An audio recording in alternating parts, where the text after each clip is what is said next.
man is he's like a mailman, whether rain or sleet or snow. Calls. He's always there for us, and we appreciate DJ Moore. Brought to you by Atturo, your all-weather tire, Atturo.com.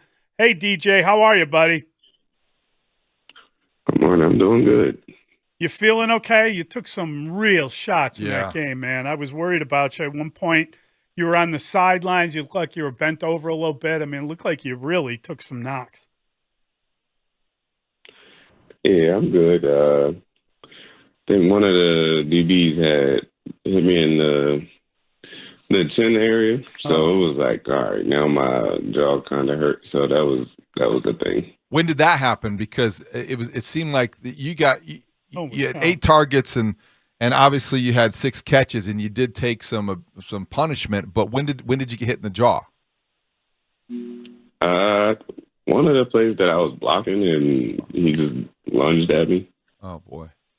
I got to tell you, honest to God, was it 4th and 6 at the time, and you catch that pass from Caleb Williams, and it's a 14-yard gain, a conversion. It just felt like it was all on the line. This was the moment. You get it, and I'm sitting there like, wow, the Bears are going to win this game. And then immediately he's sacked. It was like, oh, my God, like what is going on? How is this happening? How do you pull that one out of a hat and then you're back in a hole? It was the weirdest game from that perspective where things would look like, here it is, and then it would be a disappointment. Yeah, it was a lot of ups and downs, especially on that last drive. So, I mean, we just got to play a full game of football without no penalties or sacks that put us out the way. And, I mean, if we stay ahead of the sticks, we probably win that game.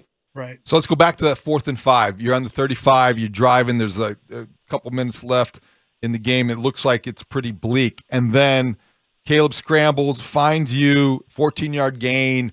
Was that just were you improvising at that point? Scramble drill? Take us through that play. No, I was still on my route, and I seen him scrambling on the way over, and I just stayed running the shallow that I had, and I seen him throw it up. Well, he didn't throw it up. He threw it to a spot, and I just had to beat my defender over there, and we got the first down. Yeah, that was an unbelievable play, and you had a few of them yesterday. It was fun to see. It's just that game ends up 6-3. What was the weather a huge impact in the game? How do you explain both teams failing to move the ball, failing to do anything? I wouldn't blame it on the weather. I mean, both defenses was doing their jobs of defending the offense, and we just got to go out there and have some explosives to get our ball rolling. So what happened on the 4th down where there was indecision again? It looked very familiar, unfortunately, DJ, at the end of the game. Field goal, no.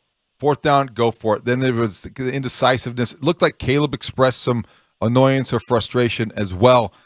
What was going on through that last sequence?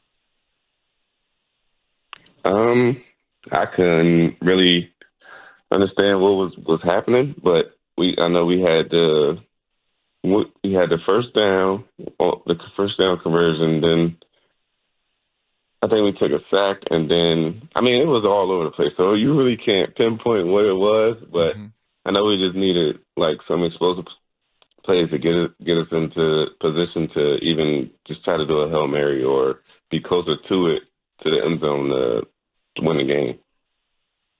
Yeah, I think it's been a really difficult year. I think it's that's 10 losses in a row.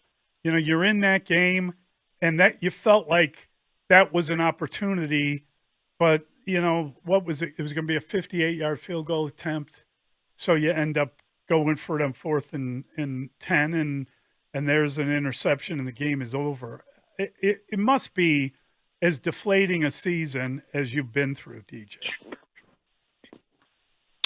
Yeah, I had never been on a 10-game losing streak, and I never want to do this in the future years again. On that 4th and 10, the desperation play where they just came all out blitz, it appeared. What was your read on that? And was that just Caleb throwing up and hoping something good happened? Yeah, they bought the house on that one, and all of us had one-on-ones. Keenan had a one-on-one. I had a one-on-one. I think Rome had a one-on-one, because they really bought everybody. And I seen him scrambling, and he just threw it up to try to just make a play. Oh, boy. So you said 10 straight. You never been part of this. You finish up at Green Bay. You're 120 yards away from a 1,000-yard season. Does that mean anything to you? Would that be a milestone that would be significant? Not really, because this year hasn't been the best. So, I mean, personal goals will be out the window. Yeah, I can understand that. We look at this year, and there's not a lot left. I mean, it's not that it's the losing streak, it's the firing of the coaches. Obviously, you look at the offensive line, you're missing the left side of the offensive line. How aware are you going into a game who's there and who isn't? And how aware are you about how quickly the ball will have to come out based on some of the matchups in the game? I don't be too worried. We got to play football. Our line gets paid to do a job, and they got to go out there and do a job. They got to do it at a high level every time they go out there, no matter who it is. And I mean, you really can't think about that. You still got to do your own job. So I can't be worried about what they got going on. DJ, your frustration is felt by every fan that was there and everyone watching, certainly. And just wonder, when you hear the chants of sell the team and you see fans with paper bags over their heads, what kind of reaction do you have to that? And how easy or hard is it to ignore all that? It's easy to ignore. I mean, you see it, but then you really can't have no reaction to it, because they the fans. They are fans. They love us. Right now, we ain't doing too well. So, I mean, I can understand their frustration. They paid good money to come see us play and win some games, and we haven't. Yeah, I got to tell you, it's still like you still can make big plays. You still are capable of doing explosive things on the field. And I appreciate the fact that you show up in the way you do, because we hear a lot of people saying that at this point in the season, people quit. I haven't seen a lot of quit out of your team. I don't know that you're having much success, and I think it's wretched when you get like a bad penalty to erase a touchdown, whatever. But I haven't seen what you would call quit, and I'm sure that you're always going 100%. Yeah, the whole thing is we go out there to play this game that we love. That's one, because we love the game, and then two, we get paid to do this game and put on the show, and we as a team have to go out there and make some plays to actually win the game. So, I mean, going forward, that's what we have to do. DJ, it's so confounding, though, because at the beginning of the year, there were such high expectations. And on paper, this group is much better than what the record suggests, or at least that's what we thought. So the disappointment has been really gradual and then all at once, and then it's just been all kinds of theories about what went wrong. When you reflect back on what went wrong, what's your best summary of how to explain why this season went the way that it did?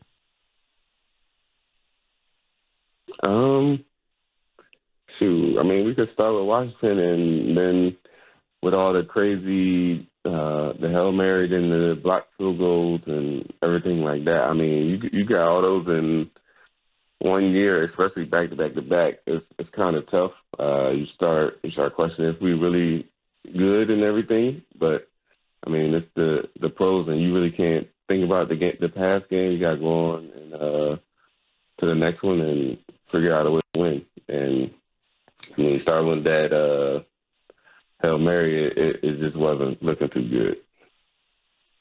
Yeah, I understand that. DJ, I think when we look at what's going on this year and where you're at, a lot of people felt a flashback at the end of the game to the Detroit game where time management, clock issues kind of came up. The quarterback got hit in the throat on one play and he took some time. It feels like that as much as the coaching change has improved in different ways, it's also been the same issues. Like that was a winnable game, but you ran into problems with time management at the end of the game. And that's not a knock on anyone. Thomas Brown came here as the passing game coordinator, and now he's the head coach, and that's two jumps he's made in the course of the season. How do you handle the frustration? It seemed like yesterday, for the first time, we saw Caleb Williams very frustrated at the use of the second timeout. But they didn't. There was this question of, do you punt? Do you go for it? Are you gonna? It just felt like that there was indecision there, and we've seen that before. Yeah, the offensive players wanted to go for it, so it was frustrating when we all was running off the field on the fourth down, and the punt team came on. So I think that got the coaches going because we was ready to go for the fourth down and potentially win the game. So, I mean, they took that into account and called the timeout, and we went out there and got the first down.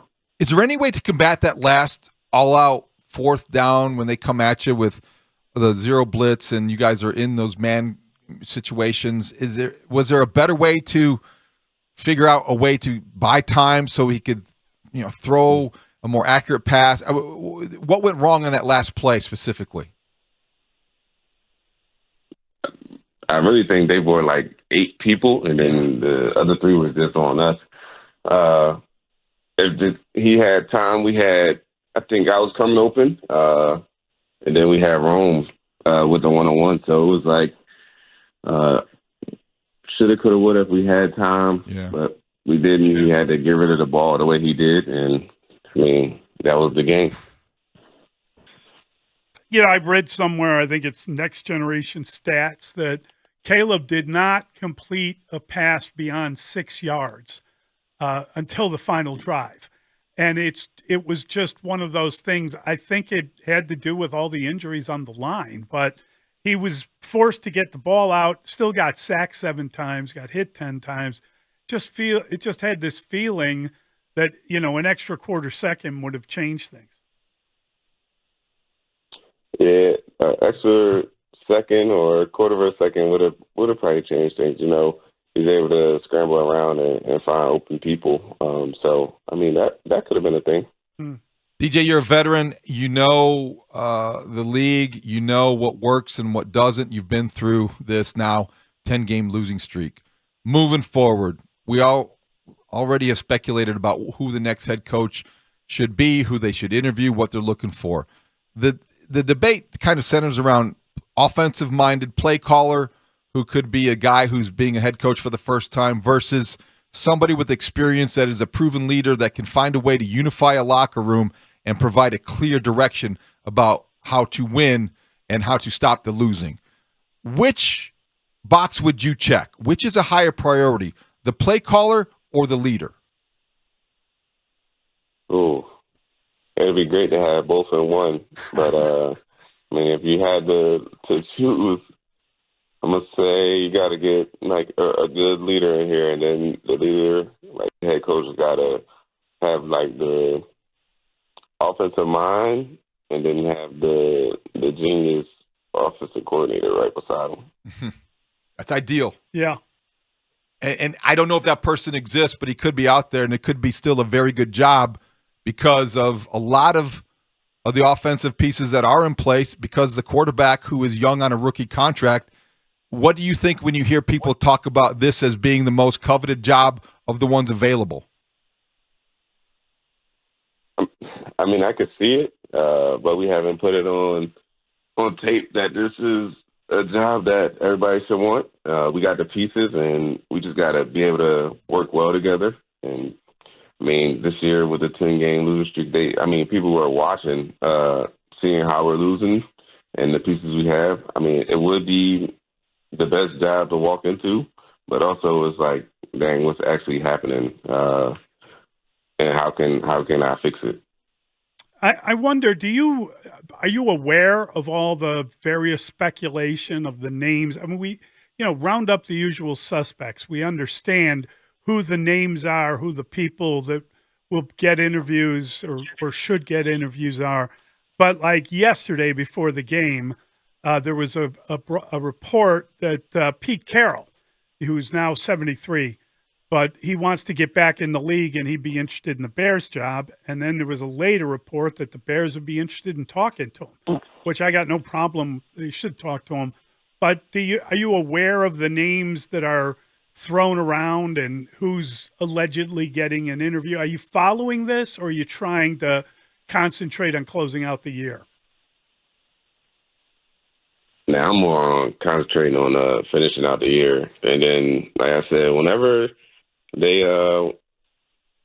like the GM or Warren or anybody want to ask me about it, coach, they're going to just call me, and then we'll go from there.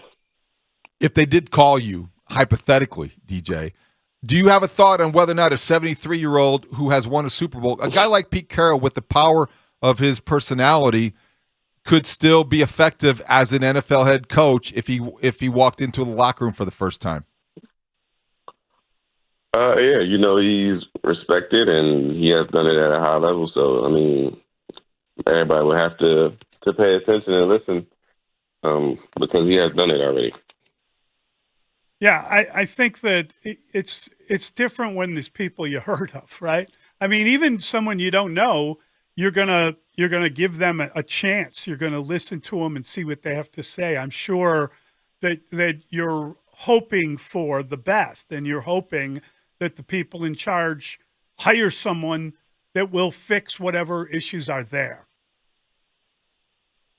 Yeah, for sure. Even if it's a first-time head coach or a seasoned coach, it's still going to be like, we're going to listen to them until it all goes to shits, and hopefully it doesn't go to shits next year. So, DJ, how were you able to enjoy Christmas with your family? Oh, it was amazing. I woke everybody up around like 8 o'clock. Had the music playing and everything, so it was pretty good. They all got gifts and they loved them. Did Santa do a good job? Did Santa have to eat some kind of cookie by the fireplace or anything? How did that work out? Yeah, when we came downstairs, I think Santa ate maybe a few cookies and drank some milk. How about the go-karts you bought for your receivers? Where did that idea come from, and where does one drive a go-kart in Lake County? It came about, I was just like, dang, we just need to have some fun and relax a little, be some kids again, and those were what I came up with. And where do you drive them in Lake County? I have no clue. But it was just a fun idea. But for now, you can't drive them because it's bad weather outside. Yeah, that's right. Figure it out later. Hey, thanks so much, DJ. We appreciate your time, man. Always fun. Thanks for being a pro. Hey, thank you.